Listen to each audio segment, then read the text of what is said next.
Salam, bugün sizə Telegram kanalda paylaşdığım qrammatik suallarını izah eləyəcəm. Əslində bu ümumi sınaqdır. Sadəcə bu videoda qrammatik sualların izahına baxacağıq. Deməli, 7-ci sual zamana aid sualdır. Choose the correct option. Düzgün variantı seçin. Bu sualda mən nəyə baxıram? She usually coffee in the morning. Biz bilirik ki, usually tipli sözlər hansı ki, hərəkətin müəyyən aralıqlarla yenidən baş verdiyini göstərir. Usual adətən deməkdir. Bu tip sözlərdən mən iki sadə zaman istifadə edirəm. Məsələn, bunlara əlavə nümunə olaraq nəyi demək olar?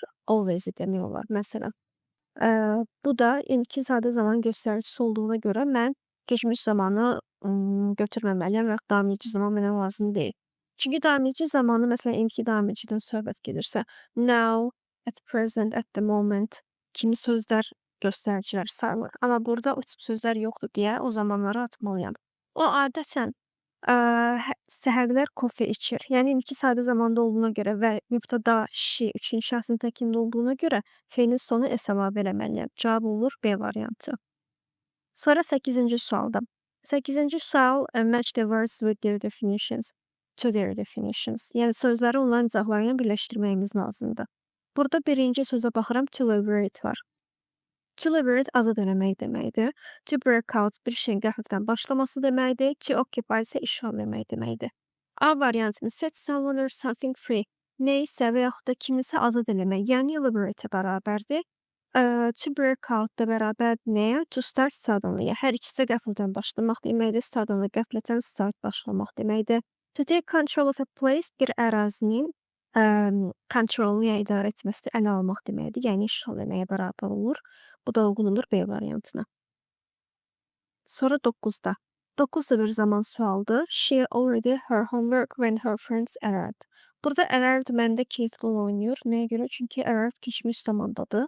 Bu da onu göstərir ki, mən keçmiş zaman olan variantı seçməliyəm. Yəni B ilə D variantları arasında qalıram. Has, is, have bunlar indiki zamanın göstəriciləridir. Bu iki variant arasında qalıda already'yə baxıram. Already bitmiş zamanın göstəricisidir. Ona görə də B variantını yazıram.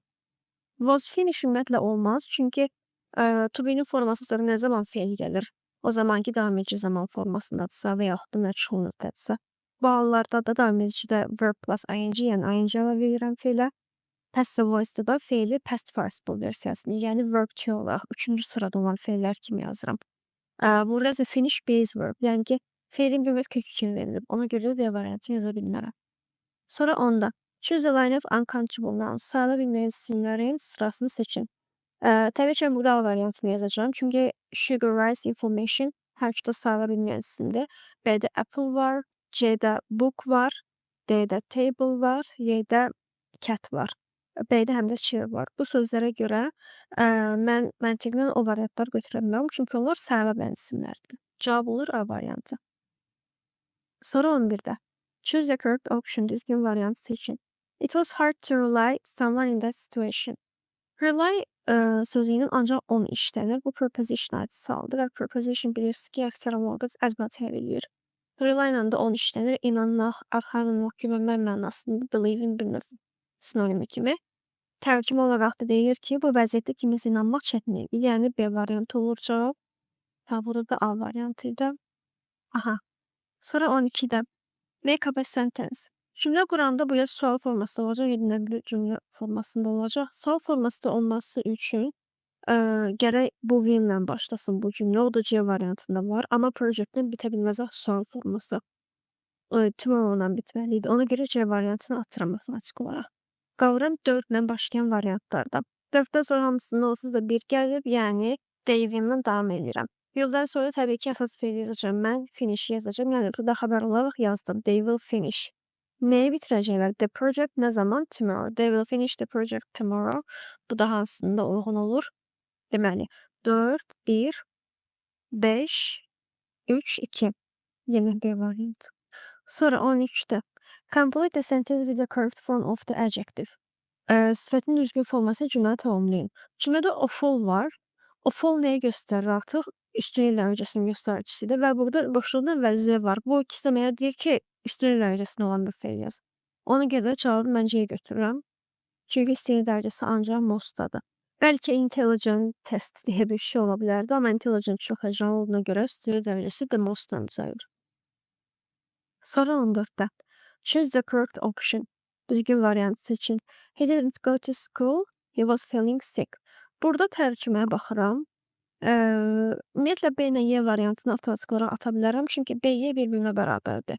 B-ni götürürəmsə gərək Y variantını da yazım. Y-ni götürürəmsə B-ni də götürməliyəm. Hər ikisi də Z, O, Z, hər ikisi də baxmayaraq ki deməkdir.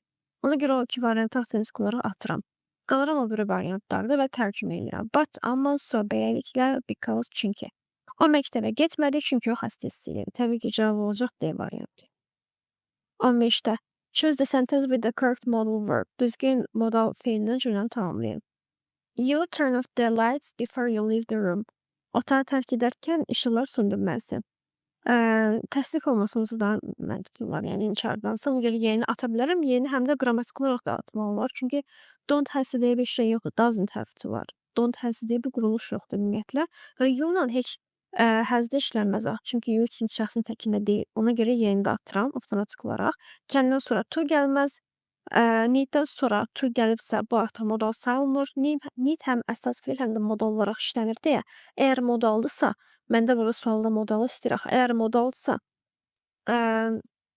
need-dən sonra heç nə gəlməməlidir. Ya need ya da need not olacaq. Zamana görə falan dəyişməməlidir. Ona görə C-ni atıram. You has to olmaz çünki you üçüncü şəxsin təkində deyil. Has to işlənməz. Have to olsaydı bəlkə götürərdim. Cavab olur B variantı. You should. 16-da. Complete the sentence with the correct article. Düzgün article-dan cümləni tamamlayın. Deməli, hər iki boşluğun əvvəl deməyək də sonra gələn isimlər saitlə başlayır. Tələffüzdə də sait kimi tələffüz olunurlar. Buna da diqqət edin. I ilə ay olacaq burada. Deməli, hər iki saitlə başlayır deyə mən onların əvvəl article-ını yaza bilmərəm. Ona görə avtomatik olaraq A-la B-ni ata bilirəm. A-la B-ni atandan sonra my father is bu tip birləşmələrdə mən bilirəm ki, ata haqqında məlumat verilməyib, yəni qeyri-müəyyən article yazmalıyam məntiqlə. Burada D, C, Y variantlarının qeyri-müəyyən article-la başlayan təkcə D variantıdır. Ona görə D-ni götürürəm. Digər hallar uyğun gəlmir. Məsələn, C-ni dediyim qaydaya görə Y-ni də nəyə görə atam? Çünki engineer sayıla bilən tək isimdir. Nəyə görə article-sız olsun? Ona görə D variantı olur. 17-də. Choose the correct passive voice version of this sentence. Bu cümlənin düzgün passive voice, yəni məchul növ versiyasını seçin. Cümlə active voice, yəni məlum növdə verib, biz məchul növü çevirməliyik. The chief prepared a delicious meal. Burada tamamlığı birinci tapmalıyam. A delicious meal. Yəni hərəkət nəyin üzərində icra olunubsa, onu cümlənin əvvəlinə yazmalıyam passive voice-da. Ona görə delicious meal-lə cümlə başlayacaq. Sonra baxıram burada xəbərə prepared və keçmiş sadə zamandadır. Keçmiş sadə zamanda olan feilləri passive çevirəndə nə edirdim? Was və plus past participle-dan istifadə edirdim. Burada da o quruluşa ancaq C variantı uyğun gəlir. Is has-in iki zamanda deyə A, B-ni atıram. Was being nə zaman olur? Keçmiş davam edici zamanda olur. Ona görə D variantını atıram. 7-də had been prepareddir. Burada cümlə bitmiş zamanı deyir ki, keçmiş sadıdır. Ona görə hadlə də yaza bilmərəm. Cavab olur C variantı. 18-də. Each of the students in the group responsible for completing the assignment on time. Qrupdakı hər bir şagird tapşırıq vaxtında icra etmək üzrə məsuliyyət daşıyır. Aha, burada mən məntiq işlədə bilərəm, iki cür baxa bilərəm. Görürəm burada xəbərləri mən təkcə olaraq ayırd edə bilirəm axı. Görürəm ki, burada A, C, D variantları dördü də necə xəbərdir? Cəm xəbərdir. Deməli, bu dördünü də atmalıyam. Bu agreement sualdır.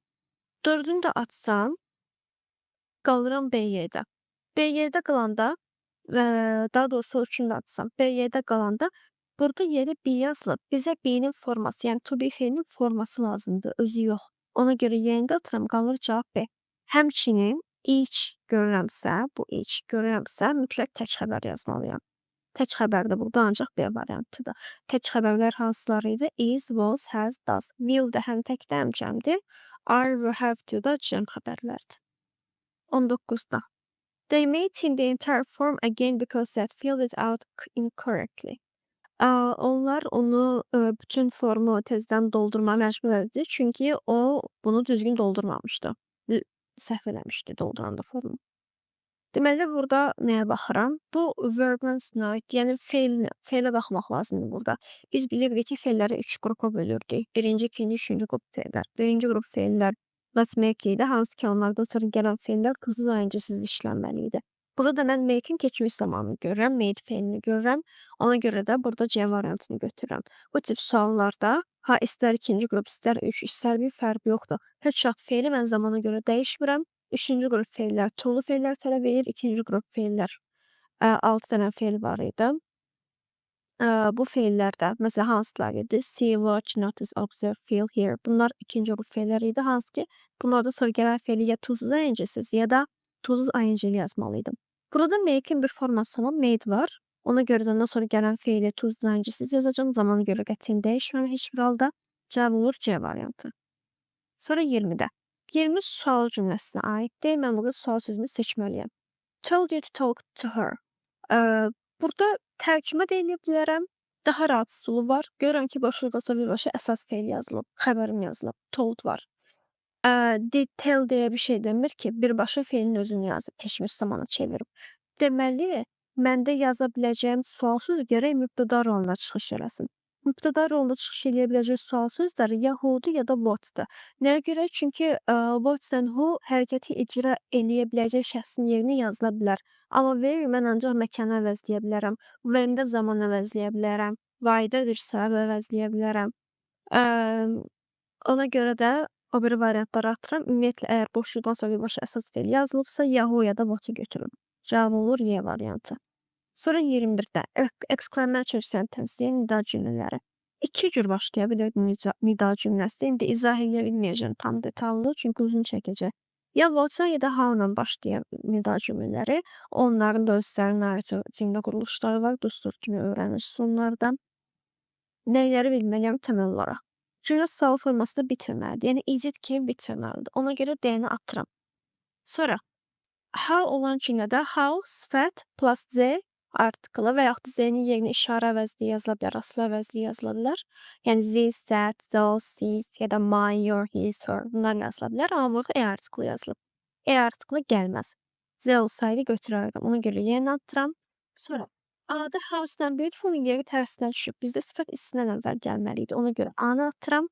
O biri variantlara baxanda B-də house sayıla bilən təkdir. Burada article yoxdur. Ona görə B-ni atıram. Qalır cavab C variantı.